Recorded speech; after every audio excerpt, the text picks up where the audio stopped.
Mga kabali, tuloy ko na yung kay Ernesto Serrano. Ito yung pangalawa. Susan na second gen to. Ali, ito yung note niya. Boss, umaandar yan, kaya lang pag medyo malalim na ang tubig, hirap na siyang umandar. Parang pigil. Ayan, upgrade na rin. Salamat po, sabi niya. Ayan, bali, open ko na yung nito, yung loob. Tingnan natin kung alin yung mahina, kung bakit pag malalim na nahihirapan na siya. Ayan, tanggalin ko lang yung top cover.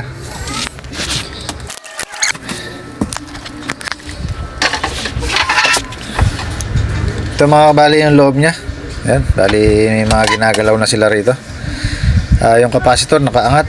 Hindi natin alam kung bakit ginanito pa. Ayan, bali ayusin din natin yan lahat. Kailangan ayusin natin lahat yan. Ayan, bali kailangan ko nang tanggalin siya sa housing para makita ko lahat yung problema. Ayan, balik na lang ako pag nakatanggal na. Ito mga kabali yung ilalim ng board natin.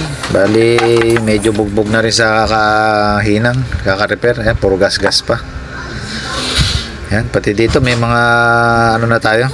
May mga linya na tayo nasunog na ginampera na nila. Bali lahat yan, ayusin natin yan.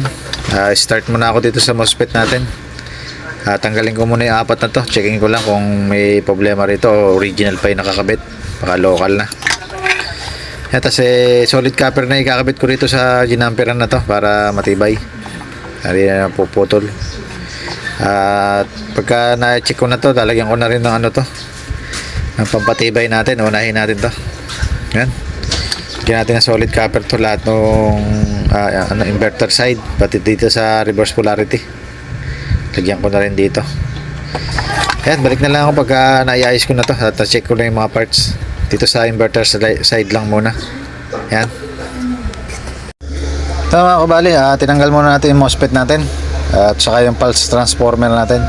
Bali susukatan natin siya ng signal kung buo pa. Baka mamaya gawin natin yung inverter side, sira naman yung PWM natin. Ito, nakalagay tayo sa isang side ng PWM natin. Ito, on natin. On ko lang pala. Ayan, bali meron naman. Kung makikita natin, nasa gawing baba. Bali, pinipindot ko na ng ng steady. Pero ang yari kasi ng PWM nito, biglang mawawala yung signal. Pakita ko lang.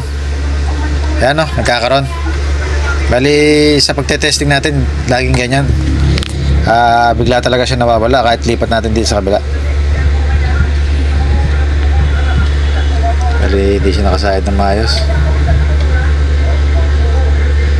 Ayan, sa kabila meron din. Bali, sa signal na yan, goods na yan, maandar yan, nagkakaroon naman.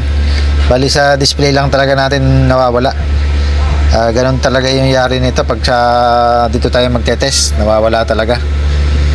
Yan, bali tuloy na ako sa sa inverter side natin, yung MOSFET. Bali sa pagkakatest ko kanina, nakakuha ko na isang shorted na parts. Ito yung MOSFET. Gate to source na lang kukuhanin ko. Ayan, pumapalo siya. Tanggalin ko. Ayan, kabit ko ulit. Ayan, pumapalo talaga siya. Ayan, bali papalitan ko yung isa. Sinilip ko naman lahat tong MOSFET, original naman lahat. Bali papalitan lang yung isa dahil shorted. Dahil dito sa board nakikita natin na naputol yung board. Bali sinubukan lang nilang hinangin. Ayan, kung makikita natin. Bali pakita ko ng may ilaw para makita yung putol. Ayan, putol yung pinaka natin dito sa side na to. Ito yung isa. Malamang yan, yung isa na yun ang may yung shorted na pyesa, kaya naputol yung board natin. Ayan, ito yung pinakikita ko sa kuko na rin. Ayan, bali palitan ko lang yung shorted na MOSFET, saka ko lalagyan ng ng solid copper to. Diretso na to, pampatibay. Ayan, balik na lang pag nalagyan ko.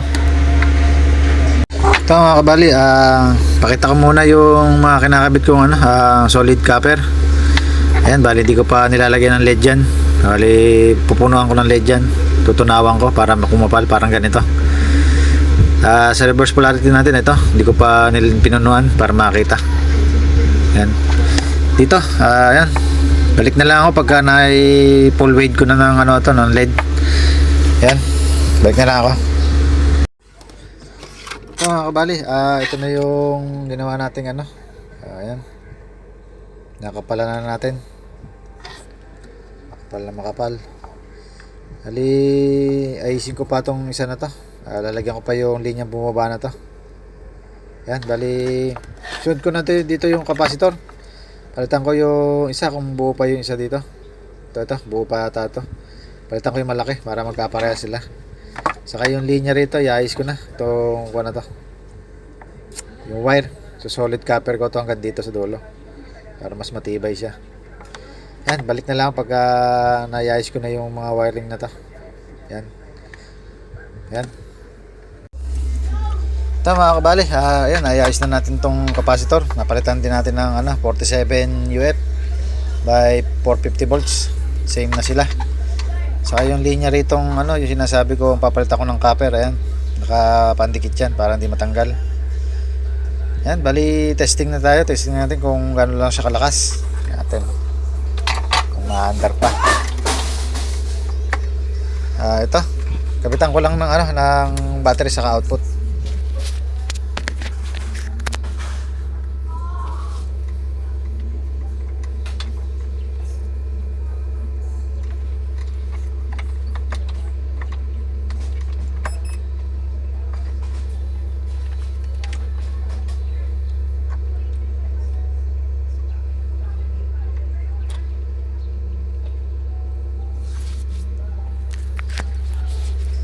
Ito mga kabali, nakalagay na yung battery natin. Sa test valve lang ako nakalagay. Ito, subukan natin ito, panda rin, tutunog. Ito, on ko na. Yan, itunog naman. Nawawala lang yung ilaw. Natural yan, ganyan talaga sa PWM nito. Pati sa signal nawawala rin niya, kaya ganyan, napuputol. Pero pagka naka-direct na tayo, hindi na mapuputol yung signal niyan, dire-diretso na. Ito, on ko na. Naka 1K lang ako. Tingnan natin kung mag-aandar siya. Ma-andar. Try ko lang patayin yung flip-flop. Sa full volume ko na. Tingnan natin kung malakas. Yan, ma-andar na siya sa full volume. Bali, kinakain lang sa battery yung 43 ampere. Yan, 43 ampere. Bali, may mag-upgrade na tayo ng capacitor dito sa output. Ito, yung kulay itim. Hindi pala nakatapat. Bali, testingin muna natin kung gaano pa reading ng 4 UF na to. Natin kung mababa na.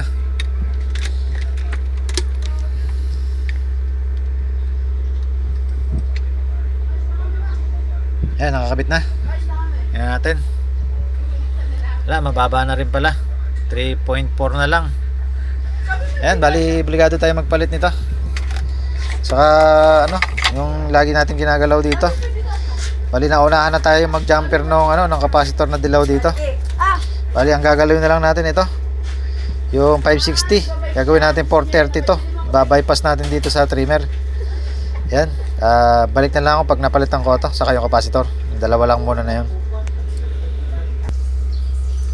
Ito mga kabali, napalitan ko na yung capacitor. Yan. Saka ito yung resistor na sinasabi ko, 430. Binaypas na natin yung trimmer. Yan. Na yung ginawa. Testing na natin yan kung lumakas na. Test valve lang muna tayo. Ito ko na. Yan, ganun pa rin. May reaction pa rin sa ilaw natin. Direct na. Direct Ramsey. Yan, full volume na natin. Yan, naka 1K pa rin tayo. Yan, maandar sa 1K. Bali meron na tayong 61 ampere. Kuha ko na. Yan, 61 ampere. Yan, doon siya nag-stay. Yan, bali tumaas na. Kailangan natin maandar pa. Sunod natin yung tingnan natin kung aandar sa 2K. Yan natin, on ko na. Ayaw, nahihirapan siya. Hirap siya sa 2K. Bali, isa pa natin ginagalaw dito. Itong 560k, gagawin natin 100k yan. Yan, balik na lang ako pag napalitan ko.